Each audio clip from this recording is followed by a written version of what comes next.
Spotlight is a production of CTNY, the Catholic Television Network of Youngstown.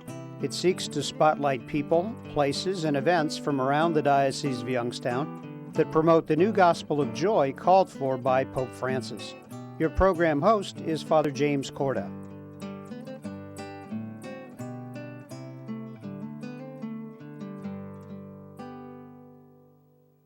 Hello and welcome to Spotlight. I'm Father Jim Korda. During the series, we're celebrating the 75th anniversary of the Diocese of Youngstown. We're very happy to have with us today Father Anthony Schuerger, who is the pastor of St Malachi Church in Cleveland. And Father Tony, it's a pleasure to have you on the show today. Well, it's an honor for me to be here, and I'm just delighted to be able to be part of the Diocese of Youngstown Jubilee celebration. Well, it's wonderful because your presence on our show really helps us understand and celebrate our diocesan kind of communion as the mother diocese and the sister the daughter diocese. So we're very happy to have your presence among us today. We know that you are an historian, and so you've got a wealth of knowledge that you'd like to share with us. Let's talk about those beginnings. Let's talk briefly, if you could share with us about the beginning of the Cleveland Diocese and then subsequently the creation of the Youngstown Diocese. Well, I think the first and important thing to remember is that actually the story is a much bigger story and a much older story. It's part of the Catholic story that really begins, if we're talking about the presence of the church in Ohio, what is now Ohio, let's remember the French from Quebec, the explorers, the missionaries who first came to the Ohio territory. Just as if we're talking about the story of the church in the United States, we have to remember the Spanish in Florida, in the whole southern Southwest and California, and those missions. We tend to forget that. Right. But even if we just talk about the United States, originally this was the Northwest Territory. And so this was the frontier. This was the West at the founding of the United States. And so really this was part of the Diocese of Baltimore, which is the mother diocese for the whole United States. And then from then, in 1808, we had the Diocese of Bardstown, Kentucky, one of the first four dioceses that was created from Baltimore, and that really was the Northwest Territory, including Tennessee, including all of Kentucky, including Missouri, and the Catholic presence there. And then in 1820, we have the Diocese of Cincinnati, which includes the whole state of Ohio, and then into Michigan. And then it becomes Ohio when Detroit gets founded. And then in 1847, the Diocese of Cleveland, which is the whole northern third of Ohio, from Indiana and Michigan to Pennsylvania. And for in that whole space, we're talking maybe 10 or 15,000 Catholics scattered around that entire territory. And so this really was the frontier. This really was mission territory. This really was the American West, although we never think about it that way now. Sure. And so as the diocese grew and flourished and developed, as the cities grew, as the communities grew, as parishes grew, then we had the church established and become stronger. And then in 1911, you have the Diocese of Toledo formed, and so really then the whole eastern part of the state of Ohio is the Diocese of Cleveland. And then in 1943, the Diocese of Youngstown is formed out of Cleveland. And so we really have three dioceses in northern Ohio that started with Cleveland, that started from Cincinnati, that started from Bardstown, that started from Baltimore. And that's part of what it means to be church, is to be connected with one another, although we respect local churches. And so it's proper to say, this is the Church of Youngstown, and it is a church in its own rights. Just as I'm from the Church of Cleveland, which is a church in its own right, and Toledo's a church in its own right. And so the Catholic identity is really both and. Yes. Yeah, it's interesting as you were talking, the thing that immediately came to mind is that we are a relatively young church. You know, when we look at church as a whole, our roots obviously go way, way back. But in the United States, we are relatively young and new. Cleveland, in a few years, will be celebrating its 175th. And so, when we look at that in relationship to the bigger church or the larger Catholic Church. So when we talk about celebrations and we talk about anniversaries, should we put those in perspective in time or in place, or should we look at the bigger picture? And my answer to that is yes, yes, and yes.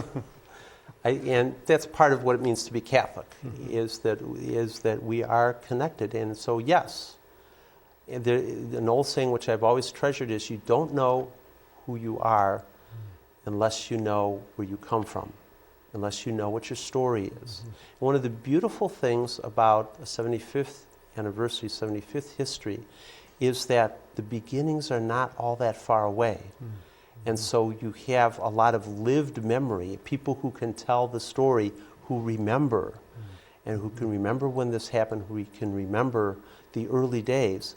And this is a precious time to remember and to tell those stories. But also at the same time to remember that this story that's so important to us and is part of our story is also part of a bigger story. And to remember that we are connected. And so the little story is part of a bigger story, which is part of the great story of the church, which is part of the great story of God's relationship with humanity, and in a sense, all of us being a pilgrim people who come from God and whose ultimate destiny is to be with God, not only with the people who are with us now, but with all of our brothers and sisters all the way back to the very beginning. Yeah. We've only got about 2 minutes left of our first segment. I'd like you to talk very briefly about Bishop Schrems. Bishop Schrems was the Bishop of Cleveland when the Diocese of Youngstown was formed. Any interesting points or tidbits that you'd like to share about Bishop Schrems? Well, the first thing to remember about Bishop Schrems is that he was the first bishop of the Diocese of Toledo. And so he first came to Ohio in Toledo and was the Bishop of Toledo, and helping then that church to be founded and to come. And one of the interesting pieces about that was that there was a dispute when the Diocese of Toledo was formed about the westernmost boundary of Toledo, which is the easternmost boundary of Cleveland. And I believe it was Sandusky County, and Bishop Schrems advocated for it should be a part of Toledo, and Toledo needs it. And while that was being resolved in Rome, he's named the Bishop of Cleveland, comes to Cleveland, and one of the first things that he has to do is sign off on Rome's decision that as he had advocated as Bishop of Toledo, that county belongs to Toledo. It is at the end of his time in Cleveland, in fact, Bishop Hoban is the coadjutor there, that the Diocese of Youngstown is created. And so, in a sense, Bishop Schrems is the central person in the creation of these two dioceses in the history. Interesting fact. We're going to talk about some more wonderful facts in a moment. We're going to take a quick break. Stay with us. We'll be right back. The Catholic Diocese of Youngstown was established on May 15, 1943. 2018 marks the 75th anniversary of the diocese. There are 6 counties which make up the Diocese of Youngstown: Ashtabula, Columbiana, Mahoning, Portage, Stark, and Trumbull. There are 5 other dioceses in the state of Ohio, Cincinnati being the oldest, Cleveland, Youngstown's mother diocese, Columbus, Steubenville, and Toledo. Youngstown is the smallest in terms of area, and the second smallest in terms of population. Yet it has the 3rd highest percentage of people identifying themselves as Catholics. Congratulations, Catholic Diocese, for celebrating 75 years with pride in the past and faith in the future.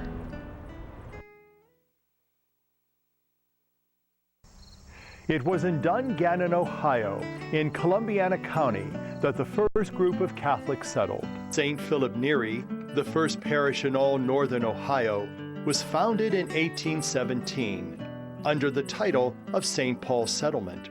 It was to visit this settlement that Father Edward Fenwick, the Apostle of Ohio, made his first trip to northern Ohio. 4 years later, Cincinnati was chosen as a see city in the state of Ohio, and Fenwick was selected as the first bishop. Today, St. Philip Neri remains the oldest parish in the Diocese of Youngstown, but it is also one of the smallest. Congratulations, Catholic Diocese, for celebrating 75 years with pride in the past and faith in the future.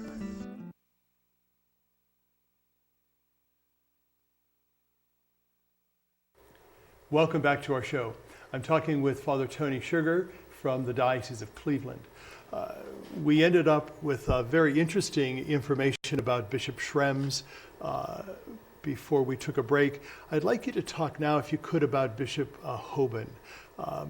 We know that he was his successor. So talk about some of what you remember historically about Bishop Hoban. Well, Bishop Hoban came, and he was at first the coadjutor for Bishop Schrems, and then became obviously the Bishop of Cleveland after Bishop Schrems died. And so he was in the Diocese of Cleveland in the immediate era after the war, of the Second World War. Mm-hmm. And so there was a tremendous growth in the church, and Bishop Hoban was one of the real builders of the new parishes, of the new schools, of the new institutions in the time after the war. And so he was one of the great builders of that. One of the other things about Bishop Hoban was that he had a relationship with Archbishop Chikanjani,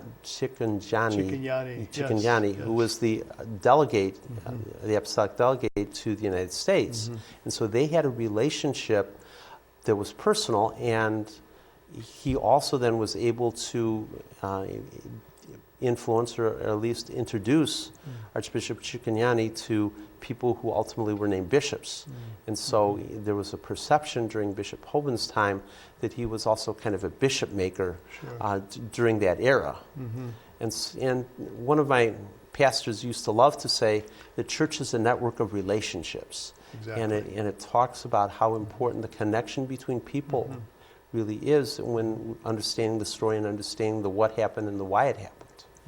Well, you know, it's interesting that you talk about relationships, because when we look at the bigger picture, not only as Catholic Christians do we have a relationship with one another, but we also have a relationship with other Christians.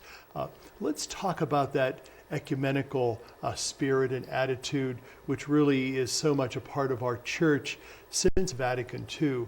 And why is it so important for us to have those relationships that are just beyond who we are as Catholics? I think one of the fundamental things about that is to remember that Catholic really means universal, and that Christ's prayer in the Gospel of John is that they may all be one. And because we're so accustomed to the divisions within the household of faith, that our experience is that that's pretty normal.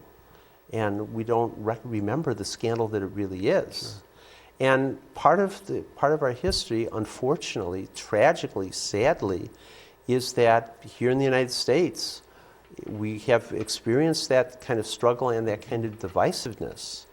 And so part of the reason for the Catholic schools, it was the need for parents to help raise their children in the faith, and their perception that the public schools really were Protestant and directed against the church, and so would undermine the faith of Catholic children.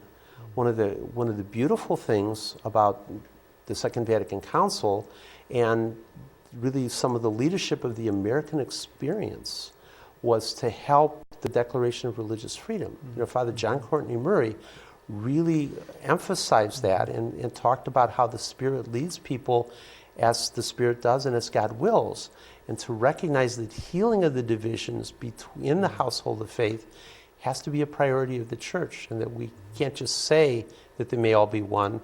We have to work and we have to live that. One of the great gifts in the 50 years since Vatican II has been the strengthening of relationships ecumenically among the different Christian households, and the way that we have found to cooperate and to work with one another. and to build up the life of the church, to build up the life of society, to work with all people of goodwill, to advance what the real plan and purpose of God is, not only for us as a church, but for all of humanity. Father Tony, you brought some books with you.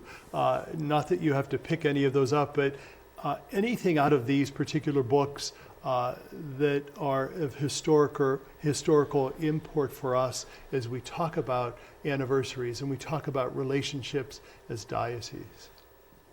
Short answer to that is yes. Okay. I want to talk about a couple of things. One of them is, this is actually for the bicentennial of St. Philip Neri, which is the original parish from Dungannon. This is beautifully done, very carefully done. And it tells the story from a lot of different directions. And one of the beautiful things about this that I really want to encourage is parishes, when they have their anniversaries, to use that opportunity to tell their stories.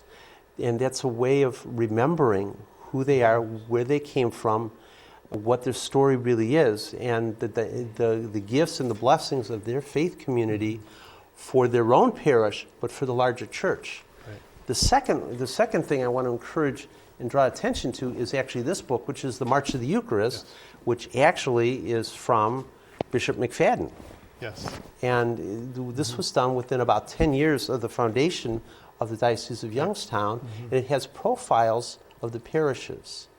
And it seems to me it's a wonderful way of remembering our story, and especially from the perspective of the centrality of the Eucharist to our faith.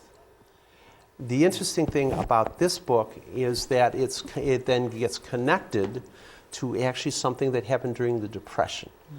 Part of the New Deal was to try and find ways to involve workers in many different professions who were out of work. And so one of them was Works Project Administration, and they had a section for journalists and researchers, and they prepared a book about the Catholic parishes in northern Ohio. The Catholic Church in the Diocese of Cleveland. And this was published just a year or two before the Diocese of Youngstown was formed. And so these are historical sketches for all of the parishes in the Diocese of Youngstown, which at that point were part of Cleveland. And that becomes part of the roots of Bishop McFadden's story. And then to go all the way back, this book is volume 1. It's the history of Catholicity in northern Ohio. And this was work by Monsignor George Houck, who was one time the Chancellor of Cleveland. And so this would include what is now Toledo, Cleveland, and Youngstown, and profiles of the parishes, and historic pictures and the stories from early on. So wonderful source of where we came from, and a source that helps us remember how it was and how we got to where we are today.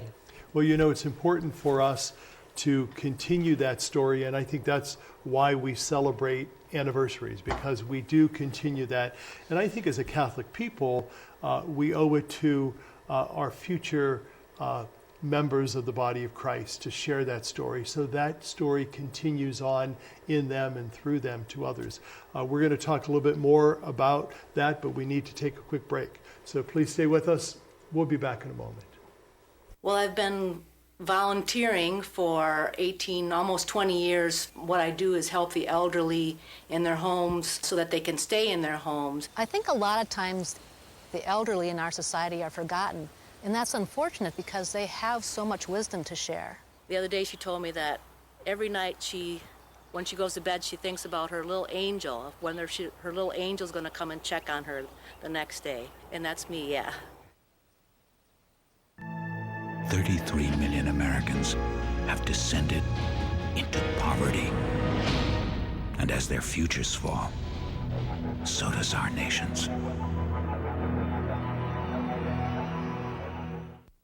Welcome back to our show. I'm talking with Father Anthony Schuerger from the Diocese of Cleveland. Father Tony, I think I'd like us to pick up where we stopped, and that is to talk a little bit more and briefly, though, about stories, about why it's important to continue to tell our story. Stories are important not just in terms of who you are, but also because stories give meaning and help us to remember where we've come from. And there are lessons that remembering your stories and remembering where you come from have to help us not just remember and honor the past, but it helps us for today. Good example right now that is very much in the mind of people today is the whole question of immigration in this country. Well, the reality is every single human being in the Americas came from someplace else originally. Even the people we call American Indians are really the original inhabitants. They came from Asia. And the church in the United States is an immigrant church. And one of the phenomenon, the dynamics of our dioceses is we have people from many different countries and many different nations. And one of the challenges that the church has always faced, and those immigrants faced, is part of the debate today. What does it mean to be American? Well, how do you become American? How do you be recognized and accepted as American? How important is it for the church to help people to do that? And so that was part of the gift of the parishes, was to help these immigrants both celebrate and live their faith, to feel at home in a different land, in a different culture, in a different society, but also then to learn and to become Americanized and become Americans. It was part of the gift of the school system, it was part of the gift of the parishes. And at the same time, to be able to be part of the faith community with a language that they knew, with a culture that they knew, with devotions and prayers that they knew, and at the same time to be part of the larger church community. Remembering and knowing that history, I think, can be a help to us as we deal with the very real and very serious questions about immigration and welcoming people and how that process should unfold in the 21st century. Let's talk a little bit about your particular parish, your pastor of St Malachi's. Give us a little background of the parish and some of the wonderful ministries that occur there. St Malachi is originally an Irish parish, founded in 1865. Irish immigrants. First pastor, Father James Maloney, was there more than 30 years and built up the parish. And he himself was an immigrant from Ireland who came to Cleveland, ultimately entered the seminary, was ordained a priest. One of the interesting things about St. Malachi is that the dynamic of migration in the city of Cleveland is basically outward from the city center. And the mother parish of St. Malachi Church is St. Patrick's, which is actually a little bit further west and a little bit further south from where St. Malachi is from. And St. Malachi was a step, in a sense, back towards the center of the city, which was very unusual for the reason of the needs of the people that were there. And that sense of ministering to the needs of the people who were there really has been the thread throughout the whole history of St. Malachi. And being so near downtown, being around a commercial district, there has been a tremendous change in the neighborhood and in the people of that area over the years. And so the ministry of the church has grown and developed over the years. Education was incredibly important to Father Maloney. And so one of the first things they did was start a parochial school. And originally there was a boys' school. Ultimately, the Damaris brothers taught, and a girls' school, which the Ursuline sisters taught. Ultimately, they merged into one school. But then in the early 60s, it was a time with the baby boom, because people were also beginning to leave the city. The actual school population of St. Malachi Church and St. Patrick Church and some of the other urban parish schools was declining. At the same time, there was an influx of newer people into the city, into the inner city, and where there was a crying need of education and there was real poverty. And so in the late 1960s, St. Malachi School and St. Patrick's School merged to form Urban Community School, which not only was a merger of parochial schools, but a broadening of the mission. And that's the name for it. So to serve the needs of the urban child, whether Catholic or non-Catholic. And then that continued. Ultimately, another parish, St. Wendelin, became a part of the urban community school community, and the schools initially were on the campuses of the parishes, and then a dozen years ago they built a new modern facility in the area. Another need that St. Malachi had was neighborhood outreach, and so just had programs for the children, had programs for the increasing poverty of the people in the area. And there was an opportunity for an adjacent building that was going to be up for sheriff's auction, and the church bid on that, acquired the property, and developed an outreach center that's now St. Malachi Center, which serves the needs of the neighborhood with a particular mission of trying to help people to improve their situation in life. So serves poor people and homeless people, serves children, serves families, with a whole vision of helping them to accepting them where they are and helping them then to grow beyond that. There was another piece of property, there were some row houses that the church acquired, and one of the needs that the church recognized was a need of people who were in fragile health, who were dying, who didn't have anyone to care for them and didn't necessarily have a place to stay. I mean, we had tragic experience of people being found dead in an apartment all by themselves. People being found dead under a bridge, people living out of their car and dealing with terminal illness. And out of that came the recognition of a need of people need to have a home where they can be loved and where they can be cared for. So they created something called Malachi House. It's not a hospice, but it is a home for people who are at the end of their life's journey, who are under hospice care. And so the staff and the many volunteers there become the family, to love them, to care for them, to help them with that final journey. All of that was formed out of St. Malachi, and St. Malachi continues to support those ministries and to be involved in that, while also remaining a church community that continues to meet the needs of the people. Right now, Cleveland is experiencing a tremendous growth in residents in the downtown area, on the near west side and the near east side. And so St. Malachi is trying to then position ourselves to meet the new population of people who are moving in, to recognize and to respond to their pastoral needs, to try and be what we always have been, which is church for the people of our area. Well, Father Tony, thank you so much for sharing your story, for being present, not only as we celebrate as the Diocese of Youngstown our 75 years, but also celebrating our mother diocese and your presence at St. Malachi's. And may God bless you in your ministry there, and may it continue to be fruitful and many, many prosperous years. Thank you. Thank you, and God's blessing for the church in Youngstown and for your continued ministry as well. Thank you. And thank you for being with us. Have a good day, and God be with you.